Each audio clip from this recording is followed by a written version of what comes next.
Дүйнөлүк Куран жарышында байгелүү орунду ээлеп, мекенибизге жеңиш менен кайтып келген Абубакыр Расул Карыке, устат агайлар жана студенттер тарабынан окуу жайдын куттуу коросунда салтанаттуу тосуп алынды. Жылуу маанайда өткөн аземге көптөгөн сыйлуу коноктор катышып, жаш Карыкенин жетишкен ийгилигине кубанычтарын билдиришти. Коноктор чын жүрөктөн куттуктап, ак жол каалап, өздөрүнүн жүрөк толкуткан каалоо тилектерин айтышты. Бисмиллахир-рахманир-рахим. Алхамдулилlah ва салату вассаламу аля расулилlah. Жараткан Алла Таалага чексиз шүгүрлөр, пайгамбарыбыз Мухаммад Мустафа саллаллаху алейхи ва салламга салават, саламдар айткандан кийин, урматтуу Абдурахим Дамылда, урматтуу бул жерде устаздарыбыз, урматтуу мына Карабалты шаарынын мэри отурат бул жерде. Бул жердеги биздин ошо медресенин окуучулары, устаздар, жалпыңыздарга Кудай Тааланын тынччылык, аманчылыгы болсун. Бүгүн мына бизде кош майрам, жума күн, мусулман үчүн майрам, ушу улуу жума күнүндө ушундай кубанычка ээ болуп атабыз. Биздин мына Расул Каракебизди бардыгыбыз таанып калганбыз. Кыргыздын тарыхында буга чейин эми мурунку тарыхтарда, мурунку кылымдарда билбей калган чыгарбыз, бирок биз ушу акылыбыз таанып билгенден баштап эң биринчи Куранды ар бир аятын цифралары менен жаттап, ушундай бир компьютер деп ат койдук элек, эң биринчи балабыз Кыргызстандагы. Кудайым иншалла өмүрүн узун кылсын. Алла Таалам иншалла ошо Куранга амал кылып, өмүрдүн аягына чейин хадимул Куран, Курандын кызматчысы болуп өтүштү Кудай Таала насип кылсын. Бул жеңиш бир эле Расулдун жеңиши, же болбошо ошо Имам Азам медресесинин жеңиши эмес, ар бир Кыргызстандын жараны, кыргыз мамлекетинин жеңиши. Биздин Расул Каракебиз биз үчүн сыймык. Мына 7 кырааттан 46-чы деп атабыз. Мен азыр ошо 46-чы деп 46-чы жолу өтүлгөн мусабака десе эсимим келип атат. 98-98-чы жыл экен. 98-чи жылы биз барып катыштык элек ушуга. 20-чы деп ошо 20-чы жылдыгына карата деп баарыбызды Кабатуллага киргизип ошо эсиме келип атат. Биздин учурларда эми баягы өзүбүздүн алыбызга жараша барып эле катышканыбызга сүйүнүп эле кайра кайттык элек. Азыр эми барып ошол жерде дүйнөнү 133 мамлекет деген биз ушуну айта алабыз. Бардык тармактан өнүгүп атат. Бирок спорт тармагынан олимпиада деген нерсе бар, билесиңер. Эми а жерде спортчунун спортчусу ошол жерге барып өзүнүн тагдыры чечиле турган жер. Бирок ушуга чейин мындан кийин дагы эми бүгүн Курандын урматы менен биздин спортчу балдар дагы бизден дагы ошо олимпиаданын чемпиондору чыксын. Бирок эгемендүүлүктөн бери канча балдарыбыз эртеден кечке тонналаган тер төгүп атып, бирок олимпиадага азыр чыгып келе элек эгемендүүлүктөн бери. Бирок Курандын олимпиаданын чемпиондору чыкты, Кудайым буйрса. Мухаммад Али деген жигитибиз бар эле, 111 мамлекетте. Эми аныкы Расулдукунан дагы жеңилирээк болчу. Аныкы ошо 1 кыраат менен болчу, дүйнөдө биринчи местен алган. Анан 7 кыраат менен тарыхыбызда биринчи барып туруп ошол жерде катышып, ошол жерде ошо байгелүү орунду алып келип атканы баарыбыз үчүн сыймык. Кудайым иншалла өмүрүңө береке берсин. Кудайым баягы ушундай динибизде дагы ар бир нерсенин акырына каралап баа берилет. Кудайым ихласты акырына чейин сактаган болсун. Ошо диндин кызматчысы кылып жүрүп, өлүштү Кудай Таала насип кылган болсун. Анан бир туугандар, урматтуу балдарыбыз, бардыгыбыз улууларды көрүп, фатабиру я улил абсар. Курани Каримде эй акылы барлар, тегерекчиңерде болгон окуялардан силер үлгү алгыла дейт. Жакшылык үлгүлөрдү алат экенбиз. Ошентип пайгамбарыбызды үлгү тутабыз, сахабаларды үлгү тутабыз, улууларды, Куранга кызмат кылгандарды үлгү тутабыз. Ошентип мына келет экенбиз. Алла Таала бул Курандын кызматчысы эң чоң кызмат, урматтуу бир туугандар. Мындан өткөн кызмат жок. Куранга кызмат кылган адам. Куранга кызмат кылганда ошо Курандын ахлагы менен бололу. Баягында бир устаз айтты эле, мен Курандын кызматчысы кылдым. Мен бирөө менен жаңжалдашуу мен үчүн өзүмө арам кылдым деген. Жалжактап күлгөндү мен өзүмө арам кылдым. Бирөөгө барып туруп, бирөөгө кыянатчылык кылганды мен өзүмө арам кылдым, өзүм отуруп деген. Ошон үчүн урматтуу бир туугандар, бардыгыбыз ушу Курандын ахлагы менен ахлактаналы. Билесиңер, мына кыраат алымдары силерге бир нерседе бүйрөтө албайбыз. Бир жерге келип дин жөнүндө сүйлөгөндө да тартынып, ушу балдар катабызды таап албасын деп ойлонуп, миң ойлонуп сүйлөйбүз. Бир туугандар, силердин даражаңар ошондой. Анткени бул медресе ушундай нерсеге көтөрдү. Муну жүрөгүбүз менен кабыл кылып коелу. Имам Нафи деген билесиңер, ошо кыраат алымы, ошо кишини Алла Таала ушундай кезинде ушундай денесинен бир атыр жыт чыгып турат эле дейт. Көчөлөргө басканда ар кандай бай адамдар буну кайдан алды деп андан сурабай бар базарларда ушундай жыт деп издешип такыр таба алышпай анан канча бир жылдардан кийин келип анан сиз кайдан аласыз бул атырды? Дүйнөнүн атагы чыккан атыр дүкөндөрүн кыдырып таба албадык дегенде эч өмүрүмдө атыр сүйкөнгөн эмесмин дептир. Алла Таала денесинен Курандын урматы менен, урматтуу бир туугандар, Имам Шуба рахимахуллаху алейх кыраат алымы ушинтип отуруп 70 жашка чыкканда кырааттан ижаза бергенде токтоткон экен. Токтотуп, кичине акылдарыма ар кандай унутчаактык пайда болуп калды. Бул Алла Таала Жибраил алейхиссаламга окуган, Жибраил алейхиссалам пайгамбарыбызга окуган, пайгамбарыбыздан алтын силсила, алтын чынжыр келатат.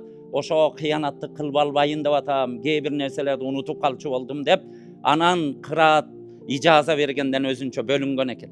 Андан кийин 20 жылдан 26 жаш дейт, ошо китептерде өмүр көрүптүр. Анан көп учурда ыйлайт экен, баягы ижаза бере албай калганына ыйлайт экен.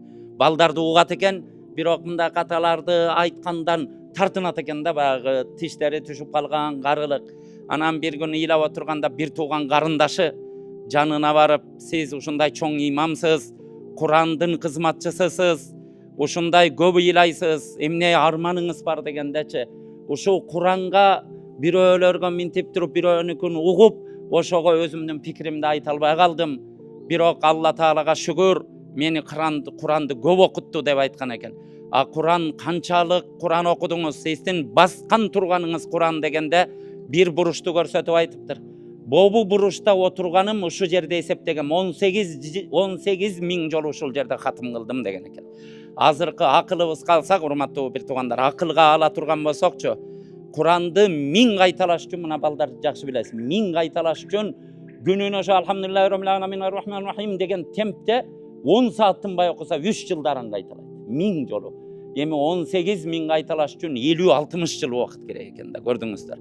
Бирок эми андай Куранга өзүн берген адамдарга Кудай Таала басту заман деп заманды, убакытты кенен кылып, биздин акылыбыз айран кыла турган ушундай кереметтерди берип, ошондой инсандар өткөн.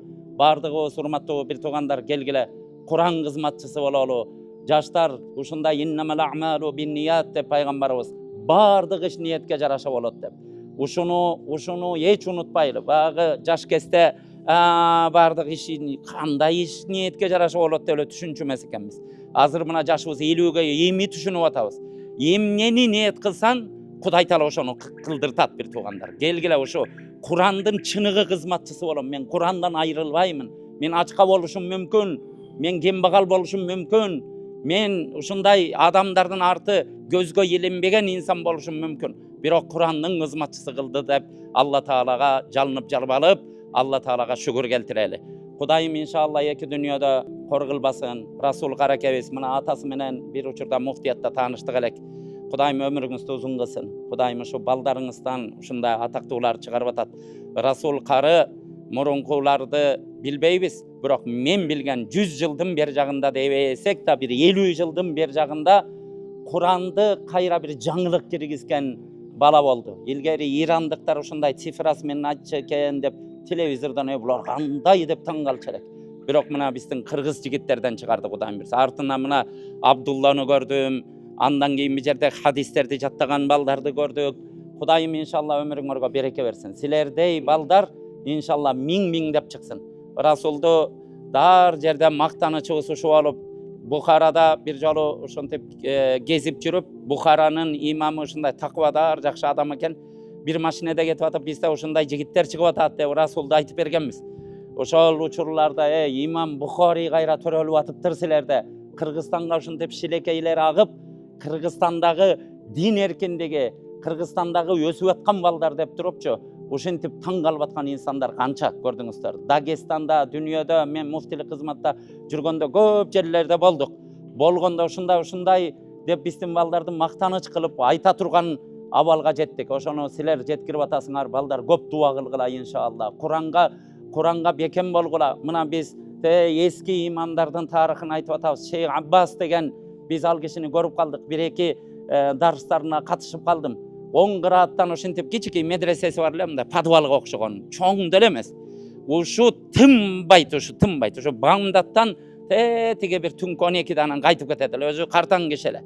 3-4 кишини бир угуп, 3-4 бала 3-4 башка кыраатты окуйт эле. Ошону жаңылбай кеткен жерлерин каталарын оңдоп отурган киши эле.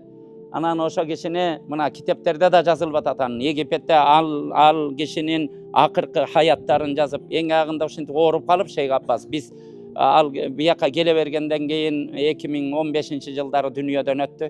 Ошентип дарс берип отурган жеринен ушинтип ашказаны ооруп калып, анан боорунда бир проблема бар экен, анан скорый помощь менен алып бардык дейт. Алып барып 2-3 күн жатып калды. Жатканда деле ошо баскан турган жеринде Курандагы жана окшош аяттар келгенге ошону сурап жатты дейт. Анан жанында чоң ошондой сыйлаган аалымдын батасын алалы деген адамдар Германияга алып баралы, ушундай медицина күчтүү жерлерге алып барып дегенде жок деп ошо акыркы сааттарында Kullu nefsin zaiqatul maut деген аятты окуп, анан жанындагылардан сурады дейт. Биз Германия жөнүндө сүйлөп атабыз дейт. Куранда ушу канча жерде келет? Кандай усулупта келет деп ошолор сурап, кайра бизди махжуб болуп кичине жооп бере албасак уят болуп калабы дегендей кылып туруп, кайра өзү жооп берип, Kullu nefsin zaiqatul maut кайсы сүрөлөрдө келет, кандай усулупта келген, бардыгын айтып отуп туруп, эң агында ушундай деди дейт. Балдар, эми тияк бияктарды даярдап, жаназага даярдаңгыла, мен жакындап калды окшойт деп ушинтип туруп эле калима шахадаларды келтирип туруп анан дүйнөдөн узап кетти дейт. Көрдүңүздөр. Урматтуу бир туугандар, китебинде бир араб устаз жазыптыр. Куранга кызмат кылган адам, чыныгы Куранга кызмат кылган адам өзү каалагандай өлө алат экенин өзүм көзүм менен көрдүм деп. Урматтуу бир туугандар, бардыгыбыз ошондой динге бекем бололу. Устаздар, Абдурахим устаз дамдабыз, биздин агабыз, жаш кезибизде бизди тарбиялап ушундай чоңойткан инсан, азыр аксакал жашка келип атышат. Мына ушул жерде түптөп артынан балдар Нурулла Кареке, дагы Мурат Дамдам, биздин атын билбеген устаздар, кечиресиңер, атыңарды билбей калсак. Ушу кишилер мына түптөп келе атат бул жерде. Чоң аймак айланды, Кудайым буйурса. Баягында да телефонда айттым элем, бул жер деген келечекте бир ушундай ислам борбору болуп калыш керек деп. Мен Малайзияда көрдүм элем бир туугандар. Малайзияда ошо Куран эмеси деп алып барды. Малайзиянын табиаты ушундай кооз экен. Бир ушу эки дөңчөнүн ортосунда, бир тоонун арасында 50 гектар жерде ушу Дарул Куран деп коет экен. Ушундай үйлөр эми жылдаган балдар ошол жерде кандай бул Кыргызстанга, эми Кыргызстанда болот деп элестете албайчу элек да. Азыр эми көрүп атабыз. Дүйнөнүн эли чоң шейхтер келип ушул жерде таң калып ушул жерде кетип атышат. Бардыңар ушундай таң калтырган жерде окуп атасыңар. Тагдырыңарда ушундай бар экен. Кудайым иншалла ушул жерде такыбалык менен Курандын аягына чейин, өмүрдүн аягына чейин кызмат кылышты Кудайым насип кылсын. Куранды каракем иншалла эми сизге бир нерсе деп үйрөтө албайбыз. Бирок иншалла Куранга амал кылып, аягына чейин ушу акылаңыз да Куран болсун, баскан турганыңыз да Куран болсун иншалла. Куран окуган кишинин кор болгонун көрбөдүм. Чындап окуган. Анан баягы көрүнүп коеюн, андай-мындай ниет аралашпашы керек бул нерселер. Бул ыйык нерселер, көрдүңүз. Инналлаха таййибун ла якбалу илля таййибан. Алла Таала ушунда улуу зат. Алла Таала таза зат. Ал таза гана нерселерди кабыл кылат дейт. Урматтуу бир тууган, Алла Таалага ихластар гана кабыл болот экен да. Ушул жерде ихлас, дуа, bu жерге келатканыбызда жүргүлө деп бүгүн балдарымды да ала келейин дедим элем бир шарттар менен. Ушул жерде бир береке болуп калсын деп бул жерге береке үчүн келип калдык. Чынын айталы. Эмне үчүн мен салыштырууда ката кетсем эметпегиле. Бирок биз бир ыйык деген жерлерибизге береке үчүн барабыз. Бул жерге дагы эми андай бул жерде окуп аткан балдардын Кураны канча миңдеген хатымдар, канча зикирлер, канча дуалар, канча көз жаштар, Алла үчүн төгүлгөн жаштар бар жер деп туруп ушул жерге ниет кылып сүйүнүп келип атабыз. Урматтуу балдарыбыз, ошондой бир тарбиялуу бололу. Бүгүн Куран майрамы, бизде макамат илимдери дагы азыр мына 10 кырааттын илимдери эмигерди, көрдүңүздөр. Бир учурларда келгенде чоң-чоң алымдарыбыз деле мындан чочуп кетет эле. Анда туура эмес окуп атат го мунун депчи. Келип эми эл муну кабыл кылды. Ошо сыяктуу Египетте баягы шейхтер ошо макамга салышып, Куранды кырааттарга салышып, пайгамбарыбыз дагы жакшы үн менен окуганды жактырган, билесиңер.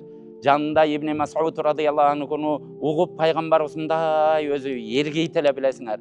Убай ибн Каабды окутат эле. Куранга ушунчалык көп хадистерди айтыптыр. Окугула, үстүндө ушундай Курандын керемети үчүн, Курандын эки дүйнөдө шафаат болуш үчүн пайгамбарыбыз эмне деген нерселерди калтырган. Кудайым ошо жолдо бекем кылсын. Алла таалам бардыгыбызга береке берсин. Иншалла Кудайым кут кылсын. Эң негизги тарыхта 7 кырааттан бизде болгон эмес эле. Кудайым буйурса иншалла биринчи жолу, дагы бир жолу компьютер деп ат койдук элек, дагы бир жолу биздин эң биринчи балабыз Кыргыздын тарыхында араптардын астында Кыргызстандын желегин көтөрүп келген жигитибиз болду. Көз тийбесин, назардан Кудай сактасын иншалла. Ушу жугуштуу болсун. Муну деген кылган киши кыла алат. Муну үчүн миллион адам болсо бирөө кыла алат. Ошондой бактылуулукту Кудайым насип кылсын. Анан бизде да кичине белегибиз бар эле. Ошону Бисмиллахир-рахманир-рахим. Кыргызстан мусулмандарынын аалымдар кеңеши, ардак грамота. Dini bilim берүүнү өнүктүрүүгө, жаштарды руханий жана салттуу ислам жолуна юндөөгө кошкон салымы жана Куран окууда мыкты тартип, мыкты кыраатка жетишкендиги үчүн Имам Азам медресесинин бүтүрүүчүсү Касиев Расул Таштанбекович Кыргызстан мусулмандарынын аалымдар кеңешинин ардак грамотасы менен сыйланат. Алла таала сиздин үй бүлөңүзгө тынчтык, ийгилигиңизге береке жана жашооңузга узун өмүр берсин. Алла таалам кабыл кылган болсун. Ömrünüz uzun kılsın. Gel.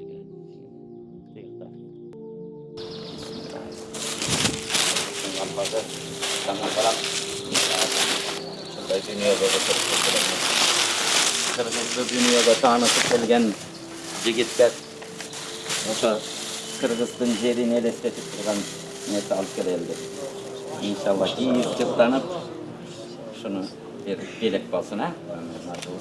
Анда эмесе кийинки сөз кезегин Кыргыз Республикасынын президентине караштуу дин иштери жана этностор аралык мамилелер боюнча улуттук агенттигинин төрагасынын орун басары Иминов Айбек агабызга узатабыз. Ассаламу алейкум, урматтуу устаздар, урматтуу мэр мырза, урматтуу ушул жерде отурган устаздар, студенттер. Пайгамбарыбыздын эң жакшы сөзү бар го хадисте. Силердин эң жакшыңар дейт. Куранды үйрөнгөндөр, үйрөткөндөр деп. Ушул жерде мына эки топтон турасыздар. Үйрөткөндөр дагы, үйрөнгөндөр дагы. Кудайым ушул кызматыңыздарды барыңыздар кабыл кылган болсун. Ушул диний окуу жайынын жетекчиликтери сыйлыгыңыздар кут болсун. Бул сиздердин да сыйлык, мамлекетибиздин сыйлыгы. Мына ушул эки жараныбыз дүйнөлүк аренада 130 мамлекет эмне деген тарых болчу. Ошол жерде орун алып отурушат. Биз өтө сыймыктандык, өзгөчө интернет тармагынан көрүп, жанагындай өз мамлекетибиздин аты калпак турганда ушунчалык сыймыктануу менен көздөн жаш алып ошондой сыймыктанып отурдук да. Бул 3-чү орун болсо дагы биз үчүн 1-чи орун чындыгында. Өтө сыймыктандык, жана айтканда эле карыкебиз, экс муфтийибиз дагы, төрагабыз өзү да кары, муфтилерибиз да кары буюрса бардык, Сыйлыгыңыз кут болсун Расул кары. Кудайым жаман сөздөн, жаман көздөн сактасын. Сиз тарых окуй турган эмес, тарых жараткан инсан болдуңуз. Сиздин мына республика боюнча 220дай диний окуу жай бар. Ошонун ичинде 16 миңге жакын бала окуйт да. ошонун ичинен мына сиз барып келип орун алып келдиңиз. Бул да бир Кудайдын жакшылыгы, Кудайдын насиби. Биринчиден эң биринчи Кудайдын жардамы. Бул да ушул жаштарыбызга бүгүнкү күндөгү жаштарыбызга бир чоң мотивация, дем болот, күч болот. Буюрса сизди көрүп, бул жерде албетте сыйлык алыш максат эмес. Эң чоң сыйлык бул Кудайдын астындагы сыйлык, акыреттеги сыйлык. Бул дүйнөгө бир себеп бул нерсе. Бирок бул дагы керек. Албетте баягы тарыхый эме болду, иш-чара элесеңиз, эми 130 мамлекет не деген мая. Ошол жерде Кыргыз мамлекетинин, Кыргыз Республикасынын желегин желбиретип, мамлекеттин аты аталып, чоң бир иш-чара болду. Кудайым ушу баарын насип кылсын. Мындан ары дагы мына ушул жерде устаздарыбыз канча ушул талабалардан арасынан буюрса, биринчи орунду алган каарылар чыксын, 30 бар адам болсун, жана кырааттардан 10 кырааттан чыксын буюрса эмкисинде. Буюрса арабтар өздөрү таң калгандай, кече таң калып турго. Силер тилиңер деле арабча эмес, алыс жерден келдиңер, кантип мындай ийгиликке жетиштиңер депчи. Мунун баары албетте мээнет. Эң биринчиден өзүңүзгө ыраазычылык. Адамды өзү мээнет кылмайынча бул нерсе болбойт да. Мээнет кылбасаң эч нерсе жардам эми келбейт. Устаздардын мээнети бар, ата энеңиздин мээнети бар бул жерде мына. Баарыңыздарга ошо ыраазычылык эң негизгиси. Ушундай ийгиликтер коштоп жүрө берсин. Мына мамлекет Кыргыз Республикасы баардык тармактан дүйнөгө таанылып атабыз. Көп жакшылыктар болуп атат. Жакынкы эмеде убактарда дагы чоң иш-чаралар болгон турат буюрса. Ошол иш-чаралар негизинде эл башка мамлекеттер таанып келет буюрса. Ушул эле тараптан дагы ошо менен биргеликте ушул дин жаатынан дагы Кудайга шүгүр мына дүйнөлүк аренага чыгып отурабыз. Бул эң чоң жетишкендигибиз. Ушундан дагы ийгиликтер жарата берели. Баарыбызга ийгилик, сыйлыгыбыз Кыргызстандын деп айтайынчы, мамлекетибиздин сыйлыгы кут болсун. Анткени баягы ушундай ийгиликтерди көп жаратып жүрө берели. Ийгилик баарыбызга. Алла ыраазы болсун. Кийинки сөз кезегин Кара Балта шаарыбыздын мэри Алмазбек Карыпович агабызга узатабыз. Ассаламу алейкум, урматтуу мусулман бир туугандар. Мына бүгүн ушу абдан жакшы самалык болуп атат. Ушу жума күнүндө мен жана жогоруда шейхме да айтып аттым эле, ушундай жакшы самалыктар болуп атат деп. Расул кары сыйлыгыңыз кут болсун. Бул сыйлык жогоруда айткандай Кыргыз мамлекетинин сыйлыгы. Себеп дегенде ушундай 130дан ашык мамлекет катышкан жерде бир кичинекей Кыргызстан ушул бир ийгиликке жетишкени бул абдан чоң жетишкендик. Анан мен кечинде Адилет мырза чыгалып айтканда аябай сыймыктандым. Себеп дегенде мага да Кудай насип кылган экен ушул жерде ушул биздин 130 мамлекеттен барган биздин жараныбыз ошол жерден барып ушул алтын орунду алып келип атканы, ошону мен куттуктап атканым, ушуну да мага Кудай насип кылган экен да. Ошонун ичинде дагы ушу Кара Балта шаарында.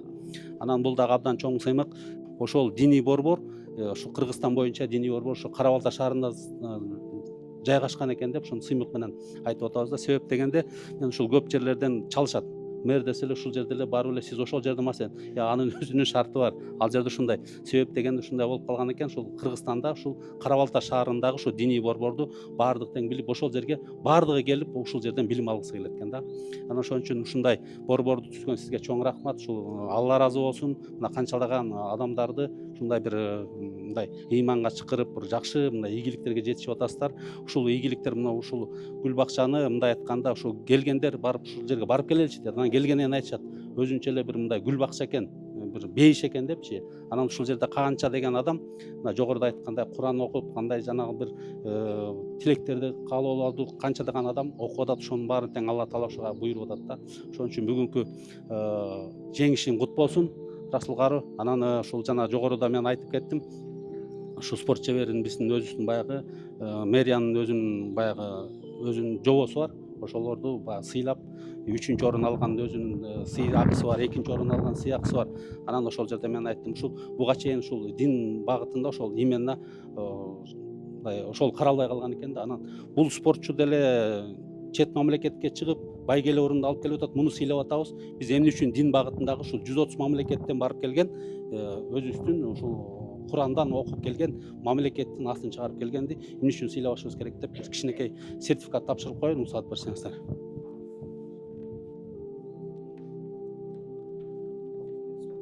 Кел, Расул кары. Мэриянын атынан ийгилик болсун, кичине болсо дагы.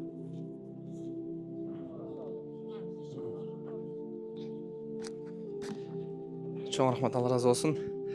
Устазыбыз атайын ийгилик менен кайтып Кыргызстаныбыздын мамлекетибиздин атагын алыска, даңкын далайга таратып келген Расул карыга Кыргыздын каада салты болгон аргымак тапшыруу аз эмне азыр кезекте беребиз. Устазыбыз атайын Расул карыга деп эң бир дүйнөдөгү кымбат баалуу илгери баатырлар гана минип жел менен кошо жарышкан ак боз атты азыр белекке тартууламакчы. Машалла деп турабыз. Кана баракелде. Машалла. Эң алгач мына устазыбыз чепкен менен башын ак калпактай бийик болсун деп калпакты кийгизди. Азыр мына Кудайым буйруса Расул кары атка секирет. Машалла, машалла. Белегиңиз кут болсун, берекелүү болсун. Машалла.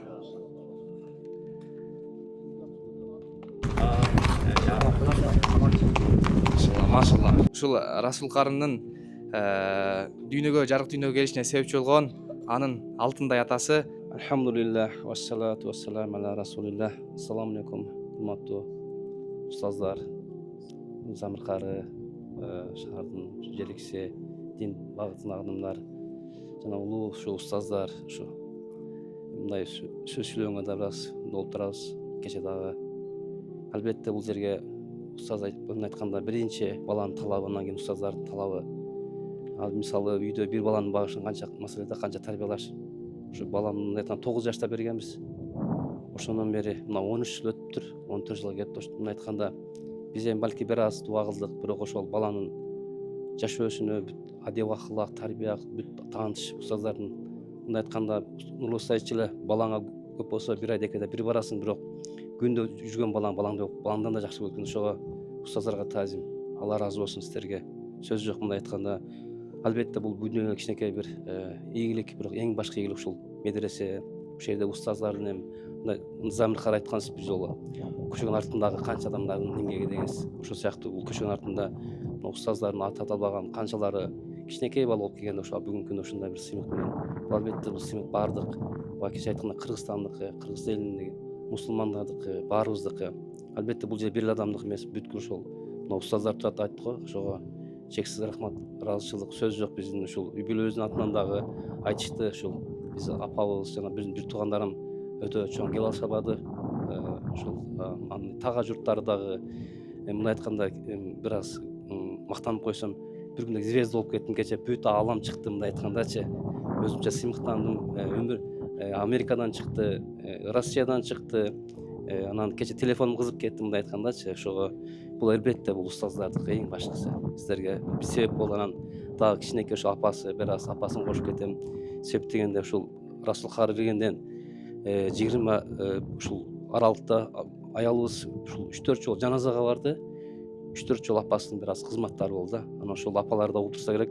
Ошол кызына бир аз кээде капа болуп калчу, биздин кызыбыз келбей тигиндей депчи, бирок ошол балабыз бир аз сыртка чыгып бир туура эмес сөз сүйлөп койбойн, туура эмес нерсе жеп койбойн, туура эмес жака басып койбойн деп ушунча көп мээнет кылды. Эми биз сыртта жүрдүк. Ошого апасы дагы көп мээнет кылды. Алла анын дагы акыретте берекесин берсин. Баарыбыздарга бул сыймык сөз жок, мындай айтканда, бирок албетте муну эң негизгиси акыретте көрөбүз. Ошол күндөрү мен иншалла үмүт кылам, ушул устаздар дагы бийик даражаларга сиздерге Алла таалам берет. Баарыбызга ушул сыймык берекелүү болсун. Бул акыркысы болбосун, бул башталыш болсун. Кече айткандай, эми Расул карыны кечеде айттык. Сен эч ойлонбой, сен мен айткам башында эле мен вакыф кылгам депчи. Башына келгенде айткам, мен балам сени вакыф кылганмын. Вакыф кайра кайтара алынбайт. Ошого иншалла устаздар дагы ушул мына келечектеги балдарга дагы ушундай иншалла мындан дагы жогору болсун. Мындан дагы бийик болсун. Баардыгы иншалла Аллахтын көзү түз болсун. Ушул мындай айтканда кара балтага Алланын рахматы келсе, бүткүл аламга, бүткүл Кыргызстанга берсин.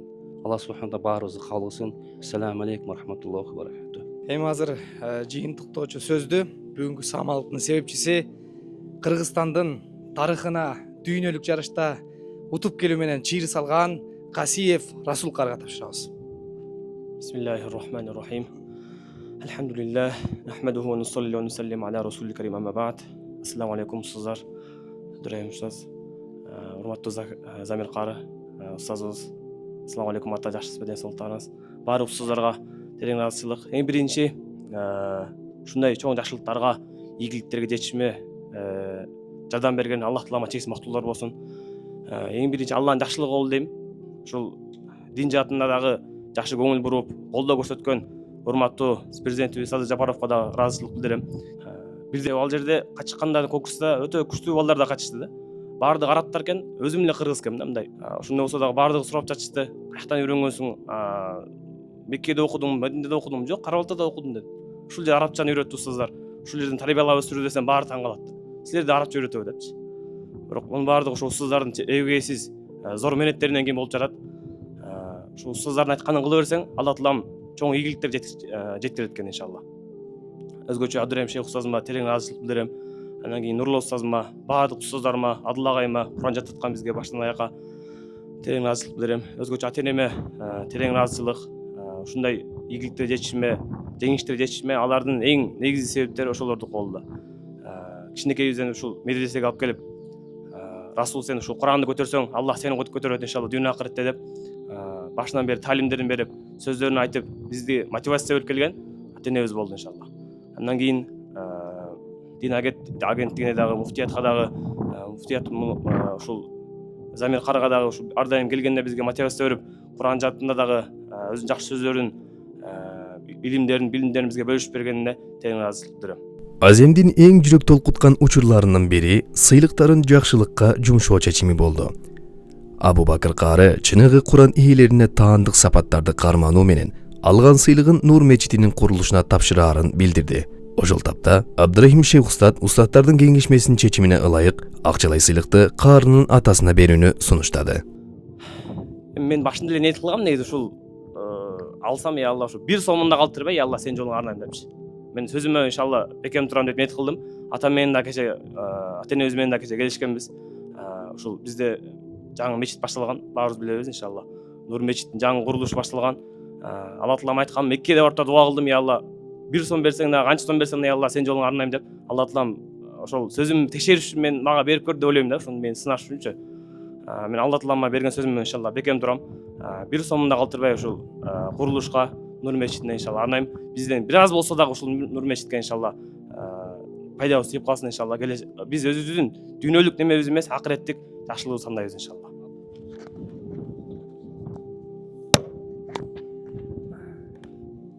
Rasul Qarı innamal amalu binniyat. Allah niyetinizi kabul kılsın. Bu maşallah yüreğinde dünyanın suyu mahabat yok eken belgesi negizi Karakem aytkanda ahlul Kur'an'da roşun da buluş gerek de. Al sizin niyetiniz inşallah. Biz bir yerde bizim inşallah niyetimiz sizlere gel Kur'an'da daha jattab daha bekemde bışıktap hizmet kılsanar. Al bizge bundan da çok sıylık ol esipteler. Biz niyet kıldık inşallah ahiretteki sıylıklarına şerik olaylı demiş. Biz bir yerde ustazların kengeşmesiyle çeşitlik inşallah. Bu sıylıkta, çoğun sıylıkta atanıza veririz. Bismillah. Bismillah. Maşallah. Amin. Elhamdülillah. Ve salatu ve selamu ala Resulillah. Allahümme teqabbal minna inneke entes semi'ul alim.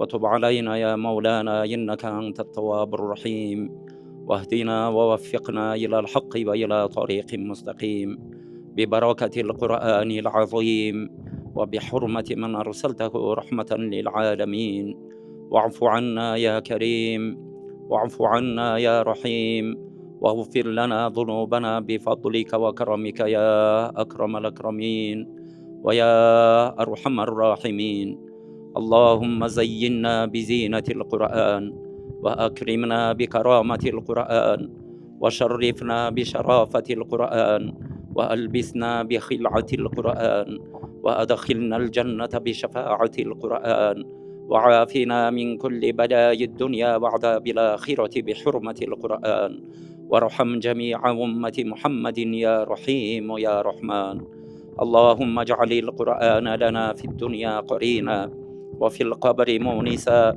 وفي القيامة شفيعا وعلى الصراط نورا وإلى الجنة رفيقا ومن النار سترا وحجابا жараткан Аллахым, Кудайым улуу жума күнүндө турабыз.